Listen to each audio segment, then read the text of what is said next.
అందరికీ వందనాలు.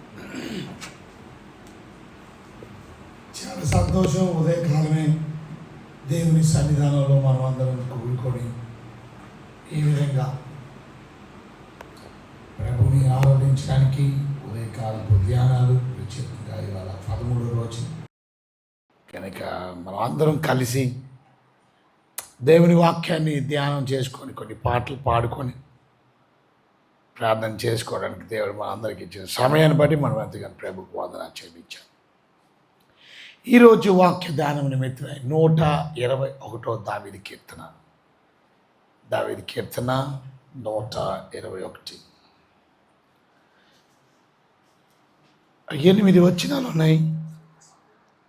ప్రత్యేకంగా నేను ఒక వచనం, మీరు ఒక వచనం మార్చి చదువుకునే ప్రయత్నం చేద్దాం. కొండల తట్టు నా కన్నులు ఎత్తుచున్నాను, నాకు సహాయము ఎక్కడి నుండి వచ్చును?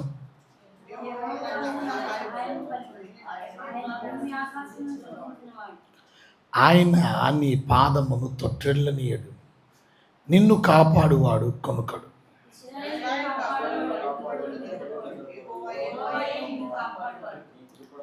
యెహోవాయే నిన్ను కాపాడువాడు, నీ కుడి ప్రక్కన యెహోవా నీకు నీడగా ఉండును.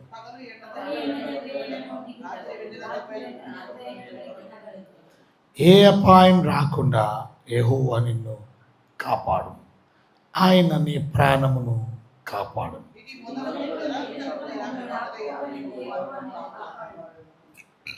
ఈరోజు 121 దావీదు కీర్తనలో ప్రత్యేకంగా కొండలు తట్టు నా కన్నులు ఎత్తుచున్నాను, నాకు సహాయము ఎక్కడి నుండి వచ్చింది. ఈరోజు దేవుని వాక్యాన్ని చదువుకుంటున్నటువంటి మనం మొట్టమొదటిగా మనం గుర్తించవలసింది, దేవుని సహాయం కొరకు ఎక్కడ వెతికినప్పటికీ ఎక్కడి నుంచి మనకు సహాయం దొరుకుతుంది? కొండలు అనగా దావీదు ఉండేది యెరూషలేములో ఉన్న గనుక యెరూషలేము కొండల వైపు చూస్తున్నాడేమో. యెరూషలేము కొండల వైపు చూస్తూ దేవుని యొక్క సహాయం నాకు ఎక్కడి నుండి వస్తుంది? మానవ సహాయం కాదు, మనుషులు కాదు నాకు సహాయం చేయవలసింది, తప్పక దేవుడి దగ్గర నుంచే నాకు సహాయం కలుగుతుంది. ఎక్కడి నుండి వస్తుంది మరి? ఇర్మియా గ్రంథం 3:23. బైబిల్ గ్రంథం ఉన్నవారు ఇర్మియా గ్రంథం 3:23 మనం చదివినట్లయితే, నిశ్చయంగా కొండల మీద మోసకరం, పర్వతముల మీద చేసిన ఘోష నిష్ప్రయోజనం. నిశ్చయముగా మా దేవుడైన యెహోవా వలన ఇజ్రాయెలునకు రక్షణ కలుగును. సో దేవుని బిడ్డలైనటువంటి మనం అర్థం చేసుకోవాల్సింది, కొండల మీద జరిగేది మోసకరం. అంటే ఈరోజు చాలామంది కొండలు ఎక్కుతున్నారు. ఈవెన్ దేవుణ్ణి నమ్ముకున్న వాళ్ళు కూడా కొండలు ఎక్కుతున్నారు. వాళ్ళేమో ఒక కొండ ఎక్కితే యేసుప్రభుని నమ్ముకున్న వాళ్ళేమో ఇటు మరియమ్మ తిరణాలని ఈ కొండ ఎక్కుతున్నారు. కనుక కొండల మీద జరిగేది బైబిల్ చెప్తుంది మోసకరం, పర్వతముల మీద చేసిన ఘోష నిష్ప్రయోజనం. కానీ బైబిల్ చెప్తుంది, నిశ్చయముగా మా దేవుడైన యెహోవా వలన ఇజ్రాయెలునకు రక్షణ కలుగును. సో తప్పక దేవుని బిడ్డలకి రక్షణ కలిగేది ఎక్కడి నుండి అని మనం చూస్తే యెహోవా వలనే మనకు రక్షణ కలుగుతుంది, ఇంకొక సోర్స్ లేదు మనకి. సో దేవుని బిడ్డలైనటువంటి మనం 2వ వచనంలో మనం చదువుతున్నాయి, యెహోవా వలననే, చూసారా, యెహోవా వలననే నాకు రక్షణ కలుగు, లేక యెహోవా వలననే నాకు సహాయం కలుగును. ఆయన ఎవరు? ఆయన భూమి ఆకాశములను సృజించినవాడు, కీర్తనాకారుడు అంటున్నాడు 2వ వచనంలో, యెహోవా వలననే నాకు సహాయము కలుగును. అంటే ఇక్కడ మనం నేర్చుకోవాల్సిన, my help comes from the Lord. అంటే this tells you that is trust in the Lord. ఇది మనకి జ్ఞాపకం చేస్తుంది, నేను ఎక్కడ చూసినా నాకు ఎక్కడి నుంచి సహాయం వస్తుందో నాకు తెలుసు. I know where my help come from. అది చెప్తుంది ఆయన నమ్మకం. ఇవాళ మన నమ్మకం ఎవరి మీద? మన నమ్మకం దేని మీద? దావీదు అంటాడు, యెహోవా వలననే. అంటే ఇంకొకరి వలన మనకి సహాయం దొరకదు, ఇంకొకరి వలన మనకి ఉపకారం దొరకదు.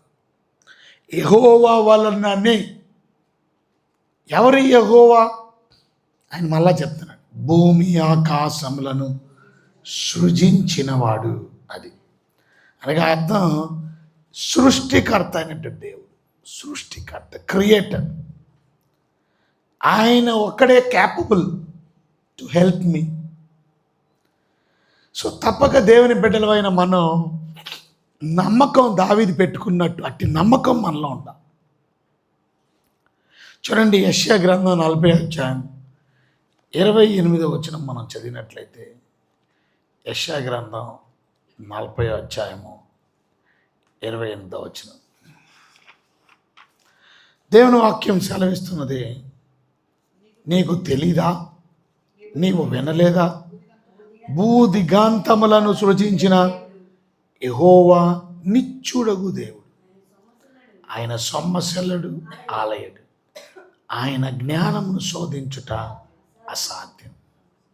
కనుక ఎవరు? నీకు తెలీదా? వినలేదా? భూదిగాంతాలను సృజించిన యెహోవా ఆయన నిత్యముండు దేవుడు. అందుకని ఆయన నిత్యుడగు దేవుడు. ఆయన ఎప్పుడు అలసిపోడు, ఆయనకి ఎప్పుడు సొమ్మశెలడు. గనుక తప్పక దేవుని బిడ్డలైనటువంటి మనం 31వ వచనంలో మనం చదివితే, యెహోవా కొరకు ఎదురు చూచువారు నూతన బలం పొందుదురు, వారి పక్షురాజు వలె రెక్కలు చాచి పైకి ఎగురుదురు, అలయక పరిగెత్తుదురు, సొమ్మశిలక నడిచిపోవద్దు. మనం ఎవరి కొరకు ఎదురు చూస్తున్నాం? ఎవరు సహాయం కొరకు ఎదురు చూస్తున్నాం? దేవుడి సహాయం కొరకు చూసేవాళ్ళు తప్పక నూతన బలాన్ని పొందుతారు. సో దేవుని బిడ్డలైనటువంటి మనం అర్థం చేసుకోవాల్సింది, మన నమ్మకం ఈ ఉదయకాలం ఎవరి మీద పెట్టుకున్నారు? మీరు సూచించిన నీ దేవుడి మీద పెట్టుకున్నారా? ఎక్కడి నుండి మనకి సహాయం వస్తుంది? తప్పక సృష్టికర్త అయిన దేవుడి దగ్గర నుంచి. ఆయనే అల్టిమేట్ అథారిటీ. ఆ సర్వ సృష్టికర్త అయిన దేవుడి దగ్గర నుంచి మనకి సహాయం దొరుకుతుంది. 3వ వచనంలో, ఆయన నీ పాదమును తొట్టిల్లనీయుడు, నిన్ను కాపాడువాడు కొనకడు. సో దేవుడు మనల్ని కాపాడే దేవుడు అని మనం అర్థం చేసుకోవాలి. దేవుని యొక్క ప్రొటెక్షన్ మన మీద ఉంది. అది కాపాడే దేవుడు, మనల్ని కాపాడే దేవుడు, కొనకడు ఆయన. చూసారా? సో దేవుడు అప్పుడప్పుడు మనల్ని కాపాడు, ఎల్లప్పుడూ మనల్ని కాపాడుతాడు. ఎందుకంటే ఆయన కాపాడేవాడు, కొనుకడు, నిద్రపోడు. పగలొక్కడే కాపాడే దేవుడు కాదు, రాత్రులు కాపాడే దేవుడు. కనుక నీ పాదములు తొట్టిల్లనీయుడు ఆయన, నిన్ను కాపాడేవాడు కొనుకడు. సామెతల గ్రంథం 3వ అధ్యాయము 23వ వచనం మనం చదివితే, సామెతల గ్రంథంలో 3వ అధ్యాయం 23వ వచనంలో, అప్పుడు నీ మార్గమున నీవు సురక్షితంగా నడిచెదవు, నీ పాదము ఎప్పుడును తొట్టిల్లదు, పండుకొన్నప్పుడు నువ్వు భయపడవు, నీవు పరుండి సుఖముగా నిద్రించదు. చూసావా? ఎవరు? దేవుడు మనకి తోడుగా ఉన్నాడు కనుక మనకి భయం లేకుండా నీ మార్గాలు సురక్షితంగా నడుస్తావు, నీ పాదాలు తొట్టిల్లవు, నువ్వు పడుకున్నప్పుడు కూడా సుఖంగా నిద్ర పడుతుంది, భయపడవలసిన అవసరం లేదు. ఎందుకంటే ఆయన మనల్ని కాపాడే దేవుడు. ఎంత మంచి దేవుడు! అలాంటి కాపాడే దేవుడు మనకు ఉన్నాడని నమ్ముతున్నావా? విశ్వాసంతో ముందుకు కొనసాగుతున్నావా? 4వ వచనంలో, ఇజ్రాయేలుని కాపాడువాడు కొనుకడు, నిద్రపోడు. అంటే దాని అర్థం ఎంతగా ఆయన మన పట్ల కేరింగ్ గాడ్, శ్రద్ధ కలిగినటువంటి దేవుడు. అది ఒక బిడ్డని కన్నారు అని అంటే ఆ బిడ్డని కనీసి వదిలేరు. ఆ తల్లి ఏం చేస్తుంది? ఆ బిడ్డని కనుపాప వలె కాపాడుతుంది. ఆ బిడ్డని ఉయ్యాల్లో వేసినా, అటు తిరిగినా ఇటు తిరిగినా ఆ బిడ్డ మీదే దృష్టి ఉంటుంది. ఆ బిడ్డ గురించి ఆలోచిస్తుంది. సో మనం తల్లిదండ్రులంగా బిడ్డల్ని కానీ బిడ్డల వైపు తప్పక మనం వారిని కాపాడుతాం. కానీ కొంతమంది తల్లులు ఉంటారు, మీరు చూసారా? సొలొమోను దగ్గరికి 2 తల్లులు వచ్చారు. ఒక తల్లి ఈ బిడ్డ నా బిడ్డ అంటుంది. ఇంకొక తల్లి ఈ బిడ్డ నా బిడ్డ. ఒకే బిడ్డ 2 బిడ్డలు ఎలా అవుతారు? 2 తల్లులకి బిడ్డ ఎలాగవుతారు అంటే, ఒక తల్లి ఏం చేసిందంటే నిద్రపోతున్నప్పుడు ఆ బిడ్డ మీద పడిపోయింది, ఆ బిడ్డ చచ్చిపోయింది. అది కాపాడే తల్లి కాదు. అది ఇప్పుడు పక్కోడి బిడ్డని నా బిడ్డ అని తీసుకోవడానికి వచ్చింది. ఎవరు రాజు దగ్గరకు వచ్చింది. అందుకని 2 తల్లులు వచ్చారు, ఒక బిడ్డని క్లెయిమ్ చేస్తున్నారు, నా పిల్ల నా పిల్ల. ఎందుకని? ఒకడి బిడ్డని ఒక తల్లి కాలేసిందో తెలీదు, తన శరీరం మీద పడిపోయిందో తెలియదు, కాపాడలేకపోయింది. ఇవాళ తల్లులు తండ్రులు కాపాడలే. ఇక్కడ బైబిల్ చెప్తుంది, ఇజ్రాయెల్ని కాపాడేవాడు కొనకడు, నిద్రపోడు. ఆయన నిద్రపోయే దేవుడు కాదు.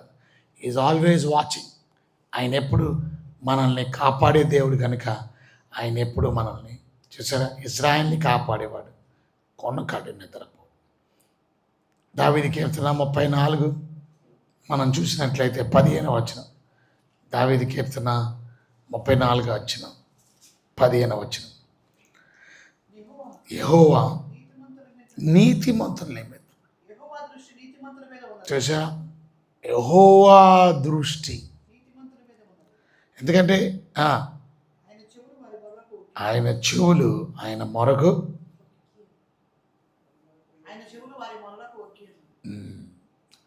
కనుక ఆయన చెవులు వారి మొరకు ఒగ్గి ఉన్నవి. కనుక దాని అర్థం వాళ్ళు మనం నేర్చుకోవాల్సిందే. ఆయన ప్రజలు అనేవాళ్ళు ఎవరు? ఆయన ప్రజలు. చూసారా, ఇజ్రాయేలీలను కాపాడువాడు అనగా మిగతా వాళ్ళని ఎవరిని కాపాడ్డా తప్పక ఆయన కోవినెంట్ బిడ్డలు. ఇజ్రాయేలీలను ఎలాగైతే దేవుడు కాపాడుతాడో, ఆయన రక్తం పెట్టి కొనబడినటువంటి మనల్ని ఆయన కాపాడే దేవుడు. కనుక ముఖ్యంగా ఆయన రక్తం పెట్టి కొనబడినటువంటి ఆయన స్వజనం, ఆయన స్వకీయ సంపాదన, అలాంటి వాళ్ళని తప్పక ఆయన కాపాడే దేవుడు. ఆయన విలువ పెట్టి మనల్ని కొన్నాడు కాబట్టి ఆయన ఎప్పుడు మనల్ని విడిచిపెట్టే దేవుడు కాదు. కనుక ఆయన ఎప్పుడు వాచ్ చేస్తున్నాడు. మన అక్కడ 5వ వచనంలో అంటాడు, యెహోవా నిన్ను కాపాడువాడు, నీ కుడి ప్రక్కన యెహోవా నీకు నీడగా ఉండు. నీ కుడి పక్కన ఆయన ఎలాగున్నాడంట? నీడగా. అంటే అర్థం ఏంటి? దేవుని వాక్యం చెప్తుంది, ఆయన నీడ మనల్ని ప్రొటెక్ట్ చేస్తుంది. అంటే అర్థం, దేవుడు నీడ మన మీద ఉందంటే అర్థం, ఒకని నీడ మన మీద ఉందంటే ఆయన దూరంగా ఉన్నట్ట, ఆయన దగ్గరగా ఉన్నట్ట. అది అంటే ఆయన దగ్గరగా ఉన్నాడు కాబట్టి ఆయన నీడ మన మీద పడింది. అంటే దాని అర్థం, ఈ నీడ అనేది మనకేమి నేర్పిస్తుందంటే ఆయన ప్రొటెక్షన్, ఆయన కాపుదల. చూసారా?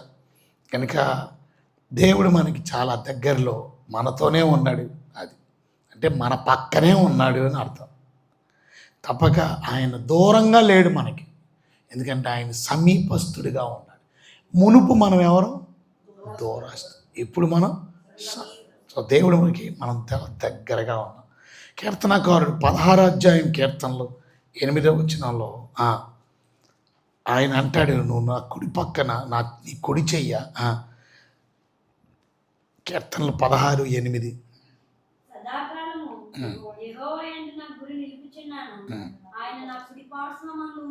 చూసారు, ఆయన నా కుడి పార్శ్వమున ఉన్నాడు కనుక నేను కదల్చబడను. దేవుడు మన కుడి పార్శ్వాన ఉన్నాడు. అది ఆయన కుడి పక్కన యెహోవా నీకు నీడగా ఉన్నాడు కనుక నువ్వు కదల్చబడవు. మాటలో చెప్పాలంటే I will not be shaken. ఏం పరిస్థితులు వచ్చినా నేను షేకెన్ అవ్వను, because is on my right hand. ఆయన కుడి పక్కన ఎలా ఉన్నాడు? నీడగా ఉన్నాడు. సో తప్పక ఆయన మనకి ప్రొటెక్షన్ కలిగినటువంటిది, ఆయన మనకి కాపుదల కలిగినటువంటిది.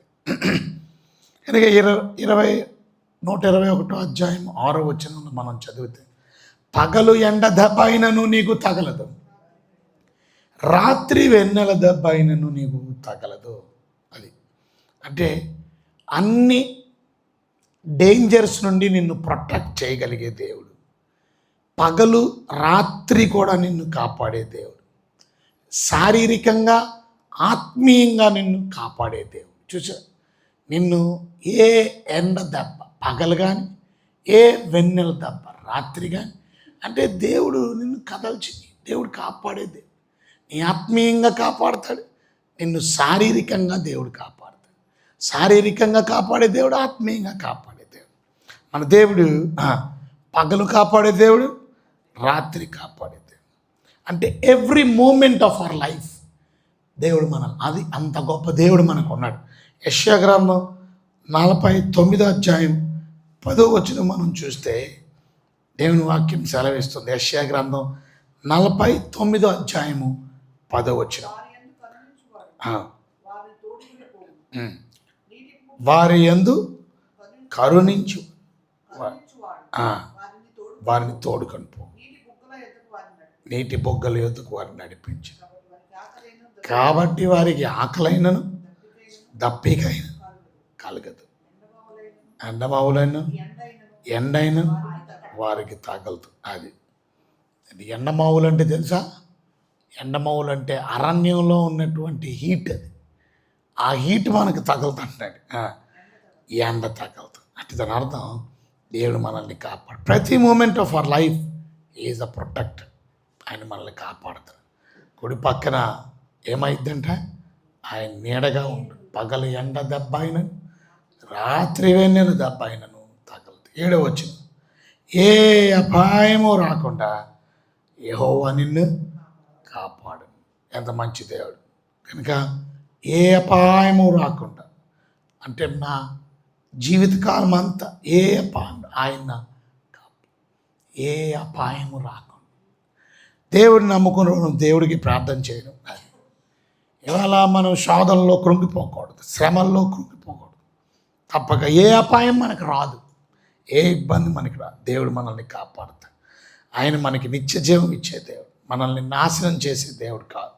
సో యోహాను సువార్త 10వ అధ్యాయం 28వ వచనం మనం చదివితే, యోహాను సువార్త 10వ అధ్యాయం 28వ వచనంలో దేవుడు మనల్ని ఏ రకంగా కాపాడుతాడు, ఏ అపాయం రాకుండా. చదవండి, యోహాను సువార్త 10వ అధ్యాయం 28వ వచనంలో,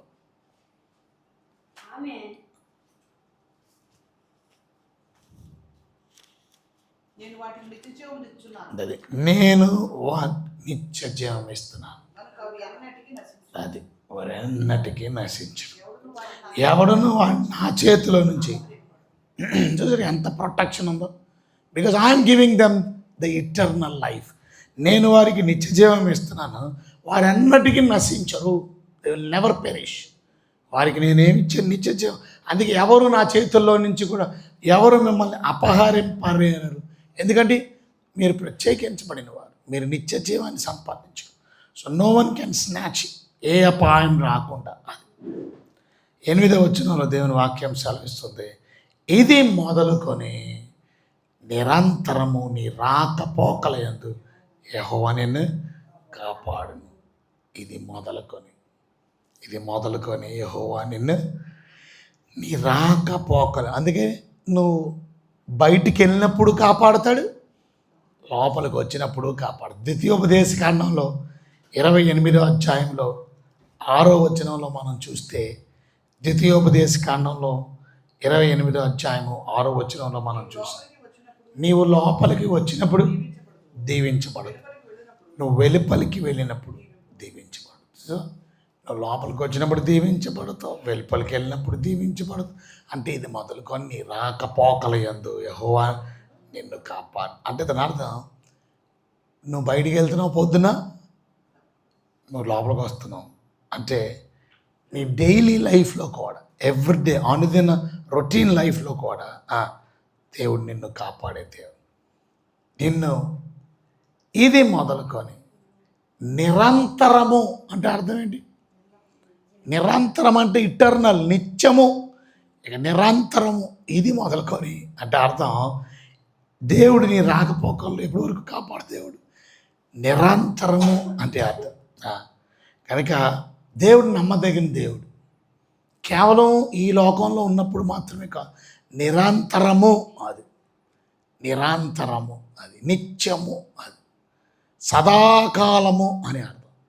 సో దేవుని బిడ్డలైనటువంటి మనం ఇంతగా కాపాడే దేవుడు మనకు ఉన్నాడు. సో మొదటి వచనంలో మనం చదువుకున్నాం, మనం కొండల వైపు కాదు చూడవలసింది, మనుషుల వైపు కాదు చూడవలసింది, డబ్బుల వైపు కాదు చూడవలసింది, బంధువర్గం వైపు కాదు చూడవలసింది, రాజకీయ నాయకుల వైపు కాదు చూడవలసింది. God is our ultimate source of help. దేవుడే మనకి సహాయం. సో యెహోవా వలననే, కొండల వలన సహాయం రాదు, మనుషుల వల్ల సహాయం రాదు, ఎక్కడ ఏ ప్లేస్కి వెళ్తే మనకు సహాయం రాదు. అది కొండలను ఎత్తుక్కోకండి, యెహోవా వలననే. తర్వాత చూసాం ఆయన యొక్క కాపుదల, ఆయన కాపాడు దేవుడు. 3వ వచనం, ఆయన కాపాడే దేవుడు. ఆయన అందుకని ఈ నెవర్ స్లీప్స్, ఆయన పడుకోడు. మీరేమో పడుకొని లేచి వచ్చారు, కానీ మీరు పడుకోకుండా కూడా కాపాడే దేవుడు ఆయన. కనుక his protection is constant. What a great God. He never sleeps or never forgets us. మర్చిపోయే దేవుడు కాదు. దాని తర్వాత మనం చూసాం ఆయన సన్నిధి మనకి దగ్గరలో ఉంది. ఆయన సన్నిధి, ఆయన కుడి, ఆయన అక్కడ రాసి ఉంది కుడి ప్రక్కన, నీ కుడి ప్రక్కన యెహోవా నీకు నీడగా ఉండును. నీడగా ఆయన ఉండడం ఏంటి? అది అంటే అర్థం ఆయన నీకు చాలా దగ్గరలో ఉన్నాడు. అది ఆయన నీ కుడి పక్కనే ఉన్నాడు, నీ పక్కనే నిలబడ్డాడు, నీకు దగ్గరలో ఉన్నాడు. కనుక his presence is so personal, వ్యక్తిగతంగా. కనుక నీ పక్కనే ఉన్నాడు. రాత్రి పగలు, డే అండ్ నైట్. చూసారా? రాత్రి పగలు, పగలు ఎండ దెబ్బ అయినను, రాత్రి వెన్నెల దెబ్బ అయినను నీకు తగలదు. అంటే దాని అర్థం దేవుడు నిన్ను కాపాడే దేవుడు. నీ బాడీని కాపాడుతాడు, నీ సోల్ని కాపాడుతాడు, నీ ఆత్మను కాపాడేవాడు, నీ శరీరాన్ని కాపాడేవాడు. ఇవాళ దేవుడు మనల్ని కాపాడే దేవుడు. అది ఇక చివరిది మనం చూసాం, ఆయన నిత్యము కాపాడే దేవుడు, నిరంతరము కాపాడే దేవుడు. ఇది మొదలుకొని నీ రాకపోకలేందు కూడా నా నిరంతరం, ఈ నిరంతరం నిన్ను కాపాడే దేవుడు. కనుక దేవుడు ఎంత మంచి దేవుడు, మనకు దేవుడు. కనుక ఆయన మనల్ని కాపాడే దేవుడు ఉంటుండగా, అంత ఫెయిత్ఫుల్ గాడ్ ఉంటుండగా మరి ఎందుకు భయపడతావు? చాలా మంచి పని చేశావు. ఇవాళ ఉదయకాలమే దేవుని సన్నిధిలో వెతికి దేవునికి ప్రార్థన చేసి మన విషయాలన్నీ, అవసరతలన్నీ ఆయనకి చెప్పుకొని ఆయన దగ్గర నుంచి మనం అందరం సహాయాన్ని పొందుతాం. అటు కృప దేవుడు మనకి అందరికీ అనుగ్రహించి కాపాడి తోడే ఉండి సహాయం చేయను గాక. ప్రార్థన చేసుకుందాం. ప్రభా మీకు నా వందనాలు, స్తోత్రాలు. వెతబడిన వాక్యం అందరి హృదయాలను ఫలింపజేయి. ప్రభా మమ్మల్ని కాపాడే దేవుడు, ఇజ్రాయల్ని కాపాడు దేవుడు, కొనుకరు నిద్రపోడు. కనుక మమ్మల్ని ఎంతగానో కాపాడుతూ మీ రెక్కలని కింద మమ్మల్ని సురక్షితంగా మీరు ఉంచిన విధానాన్ని బట్టి స్తోత్రాలు. ఏమిచ్చి మీ రుణం చెల్లించగలను. పెరిగి నలిగిన హృదయంతో మీకు వందనాలు చెల్లిస్తాను. ఈ ఉదయకాలం మా సహాయం మీరే ప్రభు. మాకు దగ్గరగా ఉండి కుడి పక్కన నీడగా ఉన్న దేవుడు తండ్రి. ఏ ఎండ దెబ్బ కానీ, ఏ వెన్నెల దెబ్బ కానీ ప్రభా కాపాడకుండా ప్రతి అపాయము నుండి కాపాడేది, ఏ అపాయము రాకుండా మన తోడుగా ఉన్నటువంటిది, రాకపోకల్లో కూడా మా శరీరాన్ని, మా ఆత్మలను కాపాడేది, నిరంతరం కాపాడేది. అంత గొప్ప దేవుడు ఉంటుండగా దేనికి భయపడాలా? దేనికి మేము విచారించాలి? అటువంటి గొప్ప దేవుడు, మమ్మల్ని రక్షించినటువంటి దేవుడు, మమ్మల్ని కాపాడే దేవుడు, కొనకడు నిద్రపోడు అనేటువంటి దేవుడు. ప్రభా మీరు మాకు ఉన్నందుకు వందనాలు. మాకు సహాయం చేయండి. ఈ ఉదయకాలం ఏ అవసరతలో ఉన్నారు మీ బిడ్డలు, ఏ అక్కరలో ఉన్నారు మీకు తెలుసు. సహాయం కొరకు మీ సన్నిధికి వచ్చారు. సహాయం కొరకు ఉదయమే లేచి ప్రభువా మీ మందిరానికి వచ్చారు, ప్రార్థన చేసుకుంటున్నారు. వారు ప్రభా దూరంలో ఉన్నవారు రాలేక వారు లైవ్లో మీ వాక్యాన్ని వింటూ ప్రభా ఉదయమే 5 గంటలకి లేచి మీ సన్నిధిలో గడుపుతున్నారు, ప్రార్థన చేస్తున్నారు. గొప్పను అనుగ్రహించండి, సహాయం చేయండి. మమ్మల్ని కాపాడే దేవుడు, సహాయం చేసే దేవుడు, తోడుగా ఉండే దేవుడు, సహాయం ఇచ్చే దేవుడు మీ దగ్గర నుంచే మాకు సహాయం వస్తుంది. అటు కృప మాకు అందరికీ అనుగ్రహించి తోడే ఉండి సహాయం చేయమని యేసు నామములో వినయముతో వేడుకుంటున్నాను మా తండ్రి, ఆమేన్. మన ప్రభు అయిన యేసుక్రీస్తు వారి కృప, తండ్రి అయిన దేవుని వారికి ప్రేమ, పరిశుద్ధాత్మిక అన్యోన్యమైన సహవాసం నిత్యము సదాకాలము సదా మనందరికీ తోడై ఉండి కాపాడుగాక. ఆమేన్. God bless you. అందరికీ వందనాలు.